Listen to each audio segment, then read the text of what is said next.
ঝাঁটাটা ছুঁড়ে কেন ফেললি? লক্ষ্মী চলে যাবে। কে লক্ষ্মী? মা লক্ষ্মী। এই কোথায় যাচ্ছিস? চুল কাটতে। না, আজকে লক্ষ্মীবার, চুল কাটতে নেই। আরে শনিবারে চুল কাটতে নেই। আরে আজকে অমাবস্যা, চুল কাটতে নেই। আরে আজকে তো জন্মবার, চুল কাটতে পারবি না।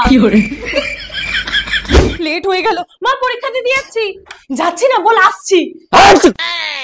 এই দাঁড়া, আধা ঘন্টা পর যাবি। কেন? আরে তোর বাবা হাঁচি দিল না। তোর এই দাঁড়া, জুতোটা সোজা করে রাখ। কেন? আরে ঝগড়া লাগবে। এই বালিশের উপর কেন বসলি? কেন? আরে ফোড়া হবে। ধুর, ওসবে কিছু হয় না।